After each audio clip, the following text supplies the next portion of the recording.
The toast was supposed to be a sweet moment, something about gratitude or family or whatever people say at those kind of dinners. Instead, Marla raised her glass with that sharp little smile of hers and said, "To Logan, the real head of the family." There was a weird pause, the kind where people pretend to laugh because they don't know what else to do. A couple of our new neighbors smiled politely, but one of Conrad's colleagues coughed into his napkin and avoided eye contact. Logan, sitting at Marla's right like a prince at court, smirked and clinked his glass against hers. "Thanks, Mom," he said, all casual, like this wasn't completely inappropriate. I watched Conrad's jaw tighten, just barely. His eyes stayed locked on his wine glass, and he forced a smile that didn't reach anywhere near his eyes. If you didn't know him, you might have thought he was fine, but I knew better. That little vein on his temple always gave him away. "I mean," Marla continued as if she hadn't already said enough, "who else do we rely on around here?" More awkward chuckles. One of the neighbors shifted in her seat. I waited for Conrad to say something, to make a joke, change the subject, anything, but he just raised his glass and took a slow sip. That was always his move. Swallow it down, smile through it. After dinner, the waiter dropped the check, and without missing a beat, Marla slid it over to Conrad's side. "Doctor, Mills spoils me," she said with a grin, like she was sharing some inside joke. Everyone laughed politely, but I saw the flash in Conrad's eyes. He took out his card without a word and handed it to the waiter. That night, back at home, Marla changed into her robe and climbed into bed like nothing had happened. She was scrolling on her phone, giggling. "Did you see the tattoo Logan got?" she asked, holding up her screen. "It's my initials, in Greek." She sounded so proud, like he'd won an Olympic medal or something. Conrad stood in the doorway, watching her, his tie still on, his posture stiff. "I mean, how sweet is that?" she kept going. "None of those other kids care about their moms like Logan does." Conrad didn't answer. He just turned and walked down the hall to his study. He sat in the dark for a long time. No music, no TV, just that quiet kind of stillness where you can hear your own heartbeat. Maybe he was thinking about the toast, or the tattoo, or the bill, or maybe all of it. Whatever it was, something shifted in him that night. Something small but final, like a door quietly clicking shut. Conrad always kept his home office clean, not just tidy, clean. The pens were arranged by color, the desk lamp never had a speck of dust on it, and every drawer had exactly what it was supposed to. No more, no less. That night, around midnight, he walked in without turning on the overhead light. Just the glow of the monitor was enough. He sat down, opened the bottom drawer, and pulled out a file folder he hadn't touched in years. It was labeled Reset Protocol in blocky, deliberate handwriting. He paused for a second with his hand on the cover, not hesitant, just taking it in, then flipped it open. Inside were documents he'd once hoped he'd never need again. The prenup, the original trust agreement, a rundown of their joint estate. Property records, copies of every business registration he'd filed in his life. But more importantly, pages and pages of bank transfers, from his personal account to Logan's tuition, to Logan's apartment, to Logan's failed vintage clothing startup. Each one documented neatly. He grabbed a fresh yellow sticky note from the dispenser, wrote in block letters, "Second place doesn't pay," then slid it under his keyboard like a quiet promise. On his laptop, he opened a spreadsheet he hadn't updated since Logan dropped out of grad school.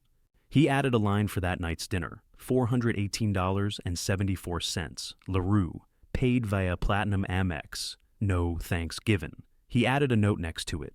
Logan toasted his family head.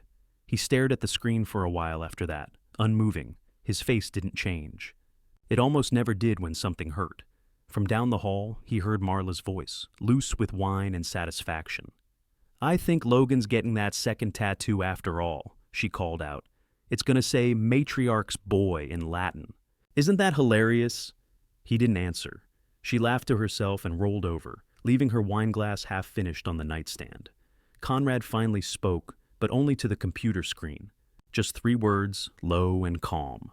"I'm just thinking." And he was. Thinking about every holiday where Logan showed up late and left early. Every time Marla laughed off his absence with, "Boys will be boys." Every time she said, "Conrad, stop being so rigid," whenever he raised a concern. Every time, she made him feel like an investor in a company he didn't believe in, but kept funding anyway. He opened another folder, this one digital. Medical Group Holdings, LLC. Inside were the papers for his share of the vacation condo in Hilton Head, currently co-owned with Marla. He pulled up a new form, the kind his lawyer had once warned was a little aggressive for married couples. Single owner transfer. He didn't fill it out just yet. But he did rename the file Medical Group Holdings, Phase Out. By the time he left the office, it was almost 3 in the morning. He turned off the monitor, tucked the Reset Protocol folder back into the drawer, not deeply, but right at the front, and walked quietly down the hall. Marla was asleep now, her mouth slightly open, the Greek letters tattoo still glowing on her phone screen. Conrad stood in the doorway for a moment, watching her the way someone might observe a painting they no longer liked, but weren't ready to take off the wall. Then he turned, walked away, and closed the study door behind him, gently, but with finality. The private wealth division of Cordell Bank didn't feel like a bank. There was no glass window, no number tickets, no cheap pens on chains. It felt more like a boutique hotel, marble floors, fresh orchids, soft jazz playing at just the right volume. Conrad walked in at 10 on the dot, wearing his usual charcoal suit and wireframe glasses. Not a hair out of place. Mr. Latimer met him in the lobby with a firm handshake and a polite smile. Dr. Mills, right on time. Always, Conrad replied. They walked down a quiet hallway into a discreet meeting room. Dark wood table, bottled water, one wall covered in framed thank you letters from legacy clients. Conrad didn't sit right away. He set his leather folio on the table, opened it, and slid over a document. I'd like to begin restructuring today. Latimer raised an eyebrow. May I ask what prompted the change? Conrad leaned back, his tone even. Let's just say I've been in a partnership with someone who wants to fly solo. Latimer nodded slowly, understanding more than was said. Understood. The first step was removing Marla as beneficiary from 2 key retirement accounts. Conrad signed the necessary forms without hesitation. Next came the shared property, the vacation condo in Hilton Head. Legally, it had been acquired through their joint trust. But with a few well-placed adjustments, it could be reclassified under a holding company, one tied directly to his private medical practice. Latimer handled it with the clinical precision of someone who'd done this for many quietly furious men. You'll retain all tax benefits under the LLC, Latimer explained, typing briskly, and your liability exposure drops to 0 if the transfer is contested. It won't be, Conrad said. She doesn't read fine print. They moved quickly from there. One by one, Conrad's assets were moved into silos, trusts and shell companies and discrete structures that looked like anything but a separation plan. A quiet financial moat was forming, and Marla wouldn't see it until the drawbridge had already been raised. Latimer paused once, mid-signature, and looked up. If I may, Doctor, is this about your son as well? Conrad didn't flinch.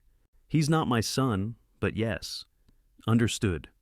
By noon, the paperwork was nearly done. A junior associate entered the room with a folder, eyes darting nervously between the men.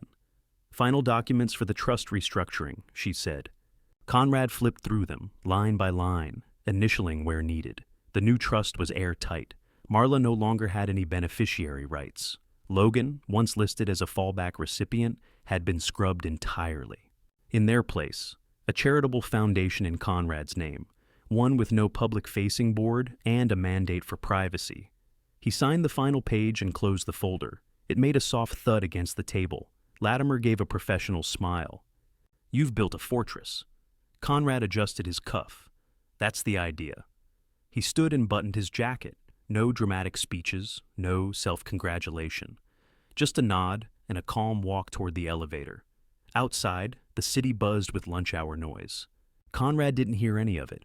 He walked 2 blocks to a quiet cafe, ordered black coffee, and sat alone in the corner booth. As he waited, he pulled the sticky note from his wallet, the one he'd written 2 nights ago, and placed it beside the cup.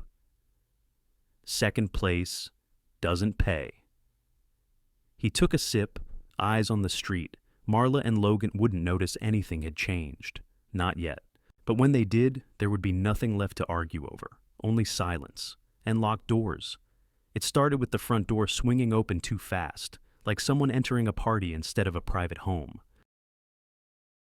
Conrad looked up from his computer just in time to see Logan strut into the study like he owned the place, leather jacket slung over his shoulder, sunglasses on despite being indoors, and that trademark grin he always used when he wanted something. Marla followed 2 steps behind, practically glowing. "You're not going to believe this, babe," she said, already beaming before a word had been said. "Logan's got the most incredible idea. Tell him, honey." Conrad leaned back in his chair, closed his laptop, and folded his hands calmly. "All right," he said. "Tell me." Logan pulled up a chair without asking and dropped into it like it was his personal boardroom. "Okay, so picture this," he said, pointing his fingers like imaginary guns. "A logistics app, like Uber, but for high-end delivery, boutique stuff, wine shipments, gallery pieces, rare books, things that need discretion. We're calling it Praxel." He looked dead serious. Marla clapped her hands softly like he'd just delivered a TED Talk. "Isn't that genius?" Conrad didn't move. "And you're here because—" Logan waved it off like it was obvious. "Startup costs, 40 grand. Maybe a bit more with server fees and branding, but 40 should cover the basics. I've already got a designer on Fiverr mocking up the logo." Marla placed a hand on Conrad's shoulder, giving it a little squeeze. "He's finally found something he's passionate about, Conrad. I mean, look at him. This could be huge." Conrad nodded slowly, letting the silence stretch just long enough for Logan to shift in his chair.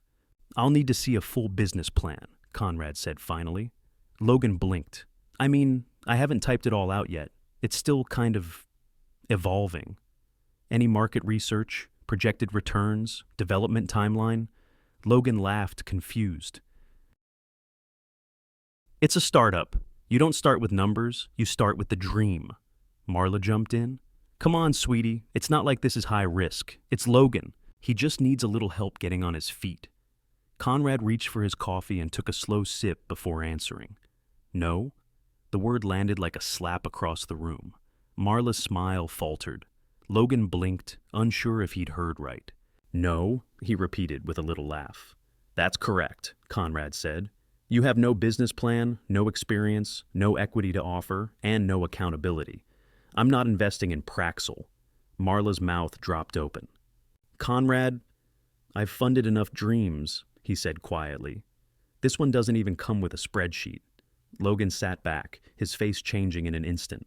"Wow, you're serious." "As a heart attack," Conrad said, still calm. "I suggest you explore other investors." "You mean Dad?" Logan scoffed. "He lives in a studio apartment and sells vinyl on Etsy." "Then maybe start with Kickstarter," Conrad replied. Marla stood, flustered. "This isn't about a loan, Conrad. It's about support. Logan needs to feel like you're behind him." "I am," Conrad said, "but at a safe distance." Logan stood abruptly. "Unbelievable. You've got more money than God, and you can't even help your own family." "This is me helping," Conrad said, lifting his coffee. "Helping you avoid another failure you expect me to clean up." Marla's voice sharpened. "That's cruel." "No," Conrad said. "That's what boundaries sound like." Logan turned on his heel and stormed out of the room, muttering something under his breath. Marla hesitated, clearly waiting for Conrad to call her back, to soften, to offer a compromise. He didn't. She followed her son out in a huff, the sound of her heels echoing against the hardwood. Conrad didn't move.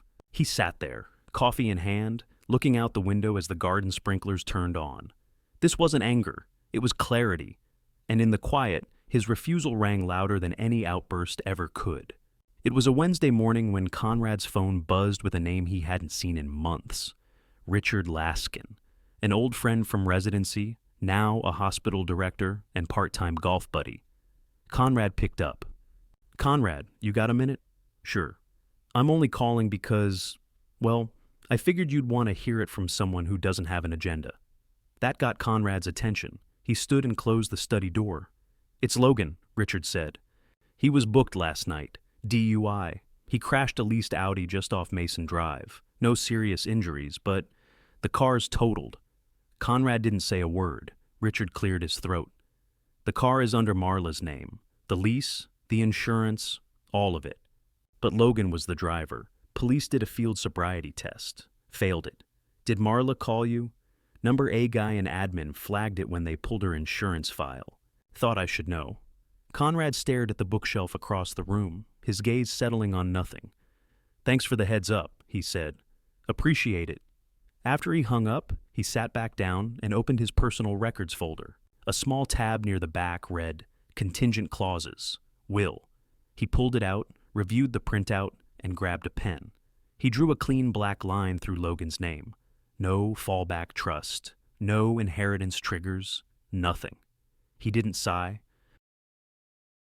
He didn't rub his temples or lean back like he was making a hard decision. He simply made a note, checked it twice, and logged it in his private document tracker.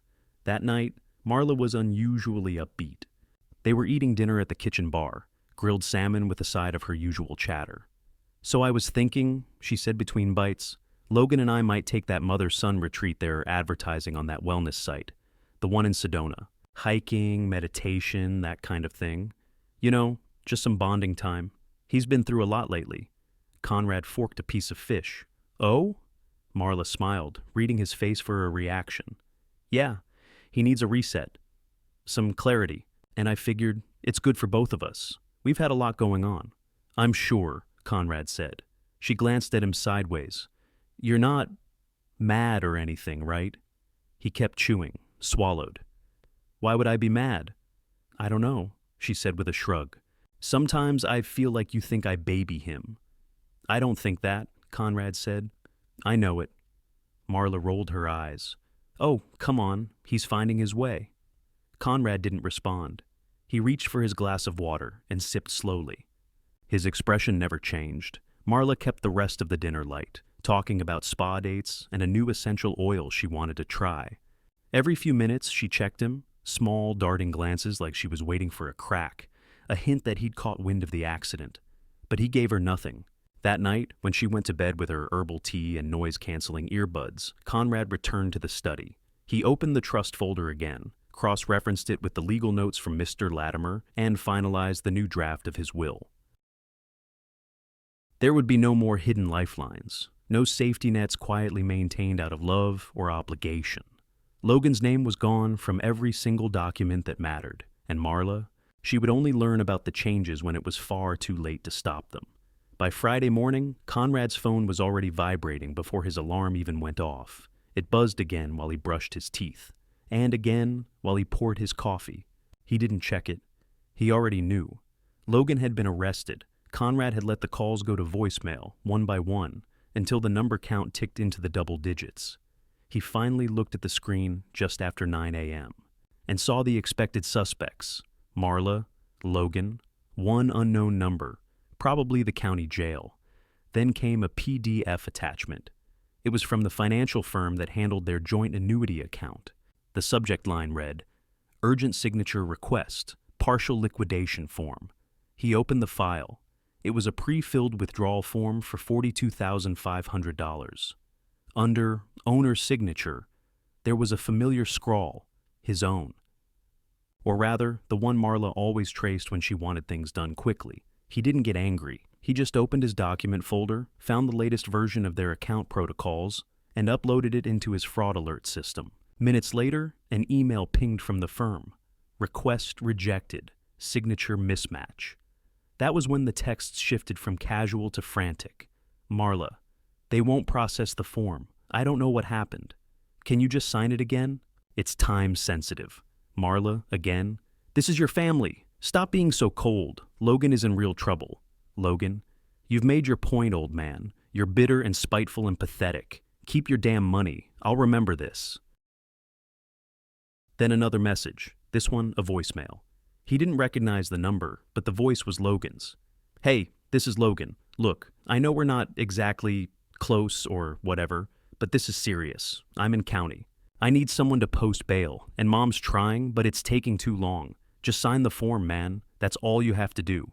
You don't even have to talk to me. Just help her move the money, please. The line cut off with a robotic tone.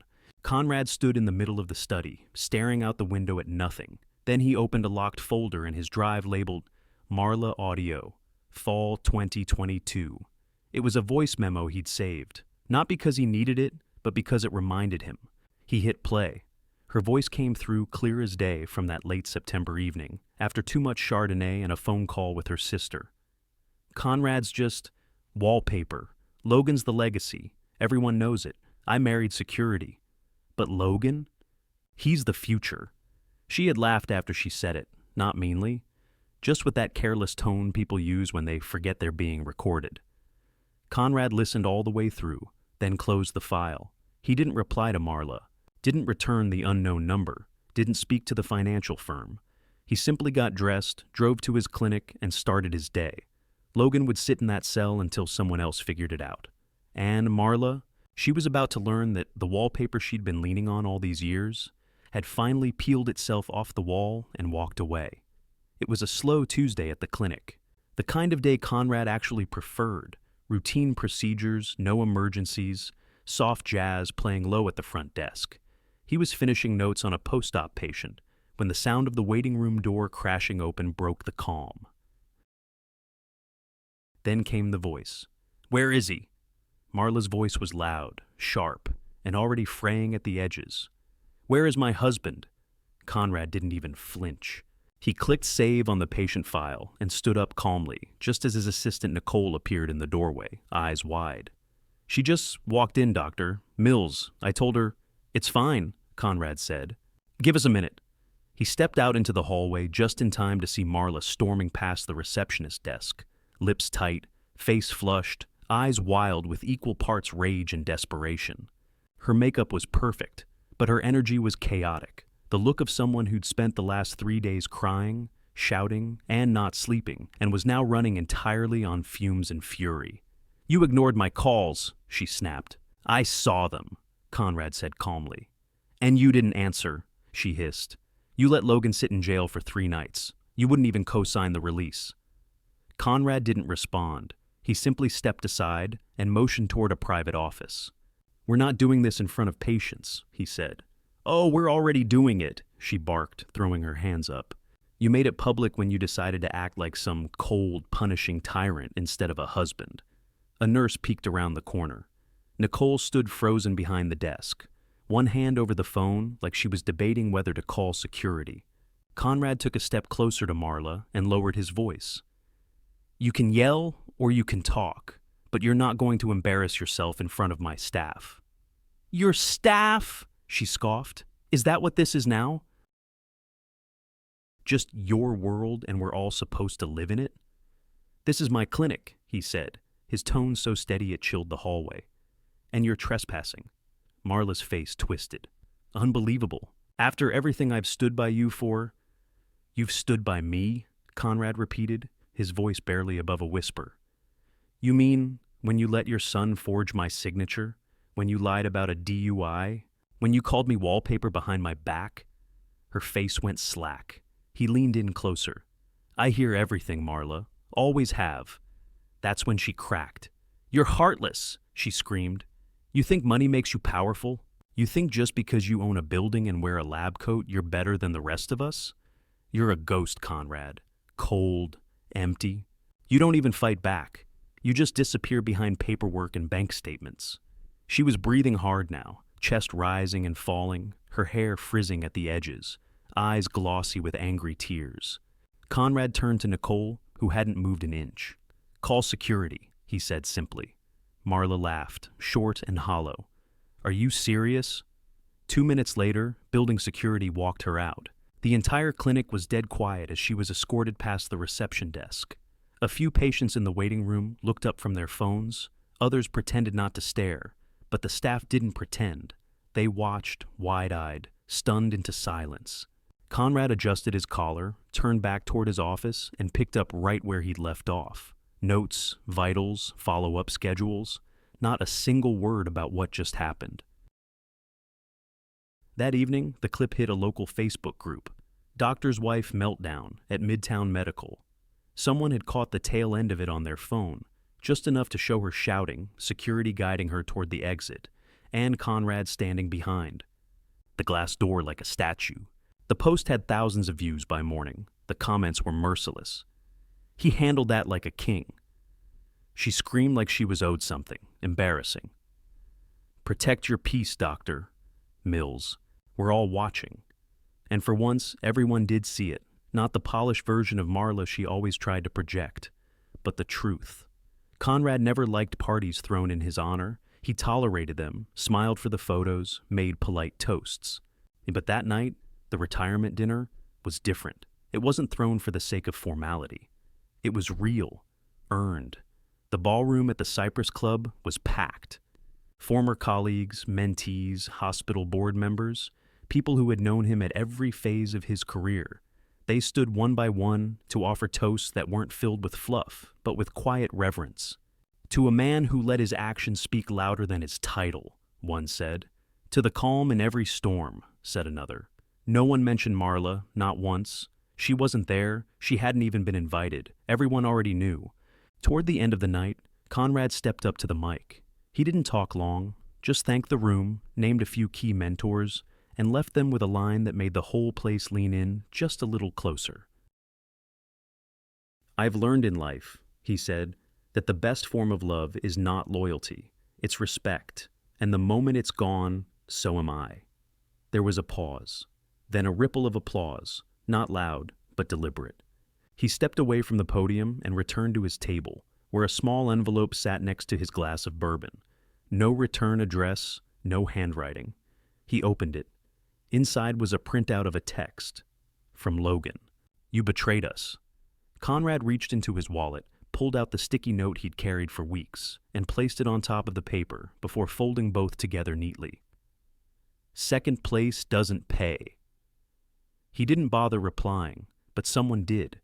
By the next morning, that text, and Conrad's note, had made its way into a private alumni chat group. Within hours, someone had screenshotted it and posted it to a local community board with the caption, "When your stepson thinks he's the heir, but your husband's been building the fortress the whole time." It spread faster than gossip at a country club brunch. But the reaction was the real surprise. People sided with Conrad, not just the doctors and professionals who had worked beside him. Even Marla's inner circle, the ones who used to giggle at Logan's jokes and compliment Marla's wine selection, started messaging Conrad directly. Quiet affirmations. "I always wondered how you put up with it. She never deserved you, and everyone knew it. He's a leech. She enabled it. I'm glad you finally did what we all hoped you would." One woman even sent a photo, a birthday dinner from 4 years ago, Logan making a toast while Marla leaned into him, laughing. Conrad sat at the end of the table, half out of frame, looking the other way. The woman added a message. "You weren't invisible. We just didn't know how to say it out loud." Marla's friends stopped returning her calls. Her social calendar dried up. The women she used to wine and gossip with at the spa now booked their appointments elsewhere. At first, she posted through it, inspirational quotes, throwback photos of her and Logan, captions about choosing joy. But it didn't land the way it used to. The likes slowed, the comments stopped. Meanwhile, Conrad walked into a new chapter, one where silence wasn't empty. It was peaceful. He didn't gloat. He didn't react. But everyone understood now. He hadn't lost his family. They'd lost him. Marla was unraveling. The veneer was gone. No more carefully filtered brunch photos. No passive-aggressive quotes about toxic people. What came now were messages that didn't try to hide the panic. Conrad didn't read most of them. He skimmed enough to see the tone shift, from polished and manipulative to raw and flailing. One message stood out. It came in the middle of the night. "Marla, buyer backed out. I can't sell the car. There's a lien, and the title's in both our names. I need your signature to clear it." Conrad had already moved the title into his medical trust a month ago. It was no longer joint, but she hadn't noticed. The next morning, he made eggs, buttered toast, sat in the kitchen by the window with the paper, just like always. Outside, the sky was gray, soft rain starting to fall. Another message buzzed in, then another, then another. "Marla, do you really think this is fair? After everything I've done? You're cruel, you're being petty, and disgusting. Logan is your son, whether you like it or not." He turned off notifications. Around noon, he drove into town, stopped at a diner he liked, the kind with cracked leather booths and servers who remembered your name. He ordered a black coffee and a BLT. Read the paper again, front to back. It was the most peace he'd felt in years. That night, he folded laundry while listening to Miles Davis, a record spinning low in the corner of his living room. He had just started on a fresh stack of towels when his phone lit up again. Incoming call, Marla. He watched it ring, let it buzz once, twice. Then, with a calm breath, he answered. Her voice was jagged with tears, but her words came fast, sharp. "You selfish, vindictive bastard," she snapped, skipping hello. "You've made your point, okay? Are you happy now?" Conrad didn't respond. She kept going. "You ruined our son. You ruined everything. This family worked before you started playing king of the castle. All that money went to your head. You think control means love? You think withholding everything makes you strong?" He let her go. He didn't interrupt. He didn't defend himself. "You're going to die alone in that cold house, and nobody's going to care. Not Logan, not me. Not anyone." There was a pause. Conrad spoke slowly, clearly. "Second place doesn't pay." Click. The line went dead. No screaming, no sobbing, just silence. There were no more calls after that. No more texts. No more late-night emails asking for help disguised as check-ins. He folded the last towel, placed it neatly in the linen closet, and stood still for a moment, listening to the rain tapping gently on the window pane. It sounded like closure. The news came through a colleague at the hospital, someone who still played racquetball with the county clerk. Logan's arraignment didn't go well, he said offhandedly over lunch. Bail was raised. Way out of reach for someone without real backing. Conrad didn't blink. "That so?" "Yeah. Rumor is his mom tried calling everyone in town. No takers." Conrad just nodded and took another bite of his sandwich. The conversation moved on. At home that evening, the house was quiet. The air a little cooler than usual. The smell of fresh laundry drifted through the hall. He'd started doing smaller loads now. Fewer towels, fewer dishes. He sat in his armchair with a tumbler of scotch and a Miles Davis record spinning low in the background. The fire was going, even though it wasn't that cold. Just the idea of it, warmth that didn't demand anything, was comforting. On the coffee table lay the latest printout of his will. He'd finalized everything, locked and sealed, every asset secured, every clause airtight. Logan's name wasn't there, neither was Marla's. They weren't even footnotes anymore. That night, as the rain returned, soft, rhythmic, like the world exhaling, Conrad's phone buzzed one final time. "Marla, I hope you're happy. You turned your back on your own family. Logan will never forgive you, neither will I. We're selling the condo. I have nothing left to say to you. No punctuation, no emoji, no heart." He didn't reply. He didn't even save the message. Instead, he turned the phone face down on the end table, poured himself another 2 fingers of scotch, and leaned back as the horn section picked up on the vinyl. He stared at the ceiling for a moment, letting it all sink in. Not just the peace, but the weight of not being needed, not being used. It felt clean, sharp. There were no more birthday dinners to organize, no surprise bailouts to arrange, no desperate financial calls disguised as quick favors. Logan was where he belonged, in a cell of his own making. Marla was scrambling through the ruins of a kingdom she built on someone else's credit, and Conrad, he was finally home. The towels were folded, the paperwork was finished, and the silence was exactly what he had hoped for.